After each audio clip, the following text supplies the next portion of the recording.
Ei, pessoal, terminando aqui agora mais uma manhã de trabalho, trabalhando no ensino médio com a sociologia, a gente estudou um tema interessante são as mudanças sociais, né? E é importante a gente ter essa ideia clara de que as mudanças são um elemento permanente, são um elemento constitutivo de qualquer sociedade. Sociedade é muito dinâmica, né? Não há uma paralisia, não há uma sociedade estática, seja qual sociedade essa for, independente do contexto histórico, inclusive, ou cronológico, não importa, né? A sociedade, de certa maneira, concordando com Spencer, com Herbert Spencer, britânico, de certa maneira, a sociedade é um organismo, né? E o próprio Spencer também, se esgueirando aí num certo positivismo, o Spencer fala, né, quando ele observa essas mudanças na sociedade, essa dinâmica da sociedade, o Spencer carrega ainda um certo positivismo no sentido de apreciar, né, que esse movimento da sociedade seria então um movimento em direção ao progresso. Então o Spencer pensa que a sociedade ela caminha sempre de uma forma evolutiva. E isso é marcadamente uma influência positivista. No positivismo, lá kantiano, a ideia de que toda sociedade, seja ela ocidental ou não, ela, no seu tempo, na sua, vamos dizer assim, no seu ritmo, ela passaria por um processo evolutivo de mudança, que seria de um estado ou estágio teológico a um estágio ou estado metafísico abstrato até um estado ou um estágio científico ou, como fala Kant, um estágio positivo, né? Então, de certa maneira, nas ciências sociais, por um longo tempo, principalmente no nascedouro da disciplina, lá no século XIX, no início do século XX, a gente observa ainda esse, vamos dizer assim, esse otimismo em relação a uma caminhada das sociedades rumo ao progresso, né? E claro, no Brasil não é diferente. A gente observa, principalmente no período dentro da ditadura militar no nosso país, inclusive até havia uma música que fazia, de certa maneira, propaganda do regime, que falava, né, aliás, no refrão, falava: esse é um país que vai para frente, né? Então, assim, aquela ideia de Brasil, país do futuro, ou seja, que a gente está caminhando em direção ao progresso, ao bem-estar, né? Que a nossa sociedade está se conduzindo ao progresso, sempre para frente, né? De certa maneira, claro que isso beira a certa ingenuidade, nem sempre a sociedade ela evolui, ela involui, né? O que a gente está vivendo hoje na sociedade brasileira, inclusive um processo de involução em todos os sentidos, e essa involução ela é acelerada aí pelo problema global que é a pandemia, a Covid-19. Mas nem sempre uma sociedade anda para frente, nem sempre uma sociedade caminha, né, positivamente. Às vezes, uma sociedade regride, né? E eu tenho uma desconfiança de que, ao invés daquela estratégia leninista de dar um passo para trás para dar dois passos para frente, parece que a sociedade brasileira deu 50 passos para trás e talvez dê mais 50 ou 60 passos para trás, né? Infelizmente, essa é a minha visão. De certa maneira, nós observamos mudanças no país, mas nem sempre as mudanças elas são no sentido positivista, no sentido kantiano, spenceriano, seja lá o que for, né? No sentido de uma evolução.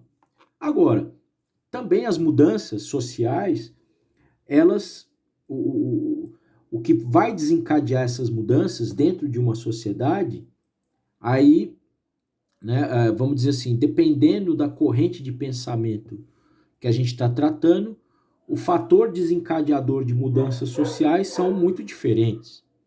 Se você partir de uma premissa marxiana, é claro que o fator desencadeador de qualquer mudança são as forças produtivas, são a infraestrutura econômica e as lutas de classes ou as lutas sociais produzidas por essa condição econômica. Agora, se você for observar, por exemplo, o pensamento weberiano, aquilo que vai desencadear a mudança ou as mudanças na sociedade está muito mais em termos ideológicos e culturais. Ou seja, são mudanças nos valores, são mudanças na Weltanschauung, ou seja, na visão de mundo, né, que vão, de certa maneira, produzir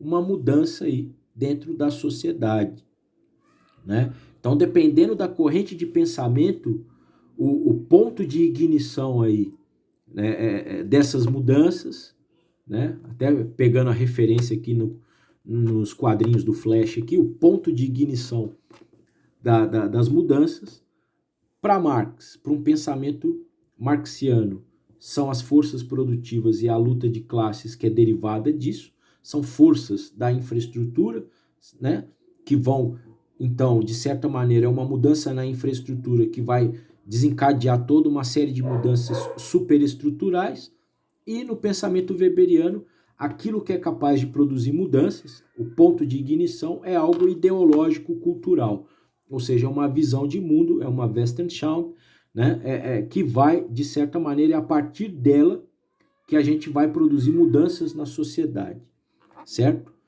E para finalizar esse pequeno vídeo, dizer que existem duas naturezas aí distintas quando a gente fala em mudanças sociais. Uma mudança social, ela pode ser produzida por algo que seja exógeno à sociedade, ou seja, que seja externo a ela, pode ser uma catástrofe natural, pode ser uma guerra ou mesmo uma pandemia, né? O que é o novo normal que tanto a gente observa na mídia, né? É uma sociedade nova, modificada, né? Ou seja, modificada por esse período que já é extenso de pandemia global, né? E não só a minha vida, a vida de cada um de vocês também se transformou radicalmente em função desse agente externo exógeno, que é a pandemia, que é a Covid. Então, as mudanças sociais, elas podem ter essa natureza exógena, mas também elas podem ter uma natureza endógena, ou seja, agentes internos à sociedade, né, de certa maneira empreendem, são capazes de empreender ou reformas ou revoluções dentro da sociedade. Lembrando algo que eu sempre falo com os alunos, uma reforma é diferente de uma revolução. Reforma é quando você, de certa maneira, promove uma alteração, uma mudança na sociedade no sentido de aperfeiçoá-la. Por exemplo, aperfeiçoando as suas instituições. No caso, isso é uma reforma. Uma revolução é simplesmente pegar tudo, amassar, jogar no lixo e fazer outra coisa. Ou seja, é uma mudança radical, é uma mudança estrutural. Ou seja, o que emerge de uma revolução é algo inteiramente novo. O que emerge de uma reforma não é algo inteiramente novo, mas é algo cujas partes, ou uma parte, tenha se aperfeiçoado, se modificado, mas a estrutura básica se mantém. Então, eu até coloquei um exemplo. Quando no nosso país nós saímos de 21 anos de ditadura militar, né, em 85, e depois se estabeleceu a Constituição Cidadã de 88, né, promulgada em 88, esse passo, né, ele é dado aí, no caso aí, por forças internas da nossa própria sociedade brasileira. Então aí é um exemplo. E claro, pegando aí o pensamento do Anthony Giddens, o Giddens, ele coloca que algumas forças são capazes de promover mudanças sociais. Uma força é a força militar, ou seja, é, no sentido weberiano, a força bruta, a violência. Então, as forças militares, elas são capazes, então, de promover mudanças, certo? E além delas, além das forças militares, a gente teria também, de acordo com Anthony Giddens, no caso, os movimentos sociais, os movimentos democráticos, ou mesmo as mudanças de comportamento. Ok? Até outro dia.